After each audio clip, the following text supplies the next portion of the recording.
Hello, people. This is me, Edward King, and it's been a while since I've made one of these webcam productions. So I thought I would take the time to do that since my 4-year-old is in school right now, and my 2-year-old is downtown with mother, and my 7-month-old is peacefully at sleep. So I have no interruptions. This is a great opportunity for me. Today I'd like to talk about the Constitution of those United States of America. Now, being a Canadian, I suppose some people would wonder why I would even bother to discuss that. But I think that anyone with half an ounce of brains in their head understands, at least to some extent, how geopolitics, come into play, especially when one country or nation is attached to another country and nation. I also think that just about any elementary school student, I don't know, I could be wrong, maybe they don't even teach anything like that in elementary school anymore, but when I went to elementary school, we had something called an atlas, and when we opened up the atlas and looked at where Canada was situated, we found out that we were part of an even greater landmass called a continent. And the name of that continent was North America.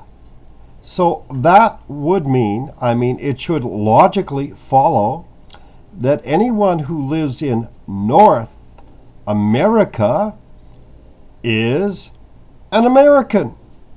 Wow, what a concept. That means that Canadians are Americans. And it also means that Mexicans are Americans. And it should mean also that statists, for lack of a better word, are also Americans.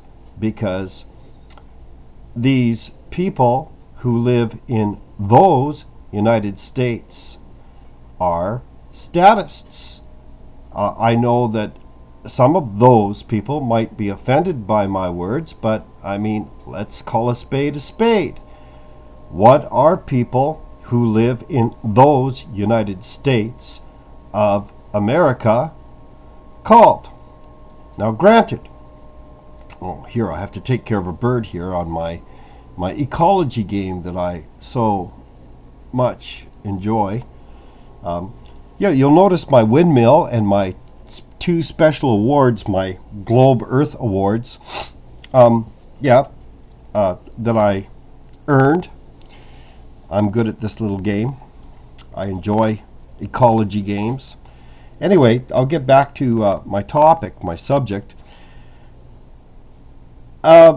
I know a lot of people don't want to receive this, but if they don't want to receive this, they better start petitioning their governments to change the names of what we see in our atlases, because it is a fact that Mexicans are Americans. They live in North America. Therefore, they are North Americans. And Canadians live in North America. Therefore, Canadians are North Americans. Now, nationality-wise, Canadians are Canadians. And nationality-wise, I understand that citizens of those United States of America want to call themselves Americans, but guess what? They're not the only Americans on the face of this planet. And they're going to have to let up and realize that fact, that they are statists. They are part of those United States. States, emphasis on the word states, that makes them statists. And if they don't like being statists or statists or however they would pronounce it, then they should leave those United States of America or petition their president to change the name of their nation, because the name of their nation is those United States of America, or the United States, of America. Now, how united they are, I don't know. I'm not, why should I, presume to know how united the states are in America? But they're from the states. Up here we call it the states. They're from the states, okay? And so those people, okay, yes, they are Americans too, but they are not the only Americans on the face of the planet. And I could even blow this up wider by saying, hey, and then there are the South Americans.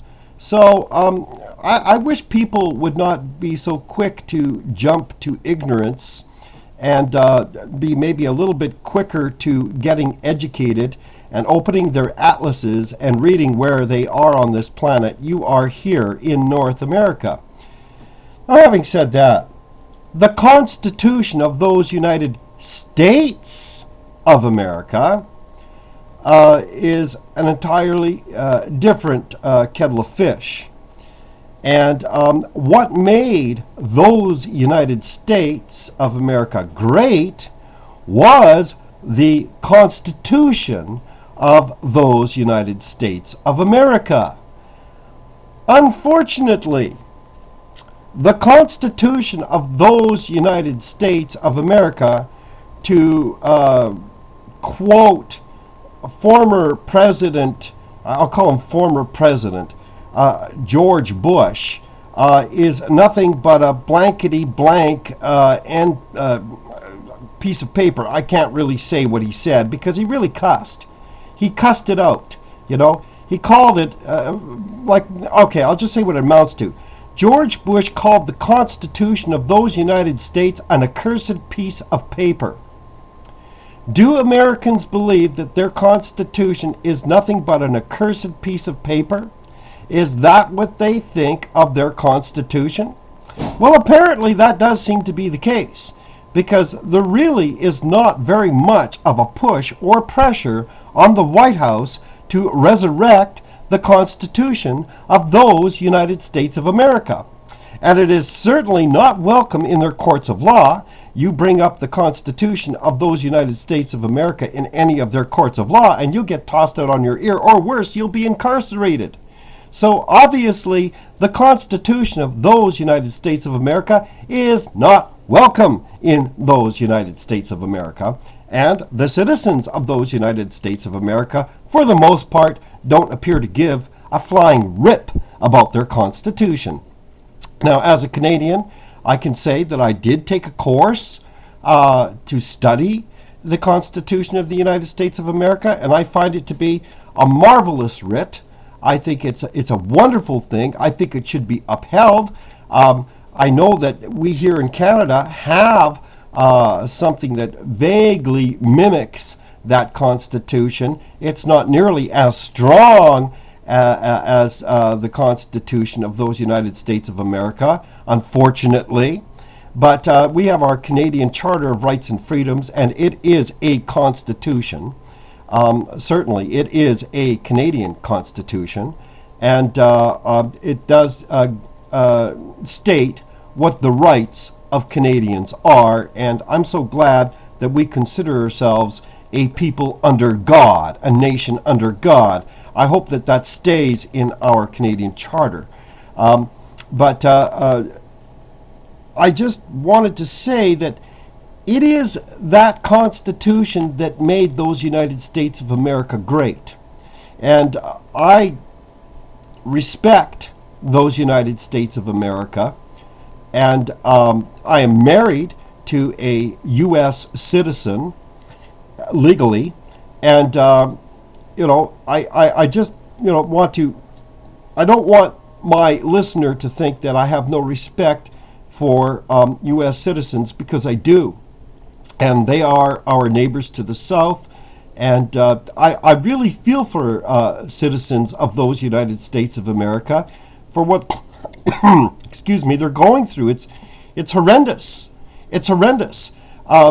Their leadership and the people who are in political office, I mean, it needs such a purging. It's terrible, because I'm not saying that Canada doesn't have its own problems. It certainly does.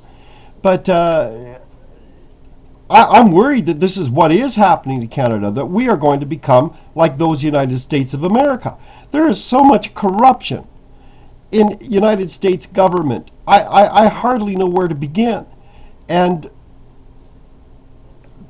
if I would say that if any of those people in office, I don't care, Senate, Congress, you name it, get rid of them if they do not stand for the Constitution. Every single one of those politicians should be dedicated to serving the Constitution of those United States of America. And the president did take an oath based on that Constitution. Obviously, he's not upholding it. And what's going on, people? Why are you not pushing on your White House? I mean, every day, 24/7, to bring back your Constitution. Here's another thing.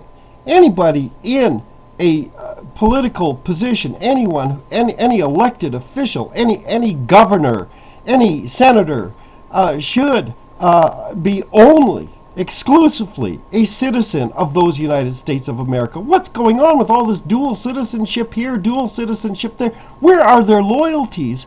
People, where is your sovereignty? You know, you can't serve two masters. You know, you'll hate one and despise the other. This is insane. The more I'm learning about how many people in Congress and in Senate have dual citizenship, what is going on? It's written right in your Constitution that none of these people are to have any other foreign power. They're not supposed to have any a status in any other foreign nation. Yet that just seems to be cast aside. I really don't know what to say. I mean, Canada has its own problems. That's granted. But I know that if I were a citizen of those United States of America, I would rise up and I would try to do whatever I could in my power. And I know there are good people, good citizens in those United States of America that are doing just that. But there needs to be more. I mean, the majority of the citizens of those United States of America should rise up and say enough and purge all the political offices in those United States of America of people with dual citizenship. They should be exclusively dedicated to their own nation and their sovereignty. Come on, respect. This is just, I guess it's a new finding for me to discover that so many of these leaders have citizenship to other nations. What's going on? Is it any wonder that there is so much division occurring in your nation?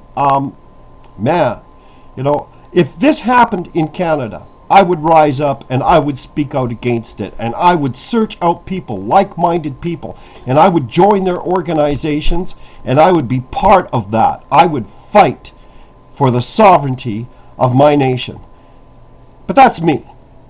I would say that your Constitution made your country great. I would say that it's worth fighting for. You know, it won the world's respect, and now I'm seeing a nation unprecedented, no other nation ever like it, going down the drain.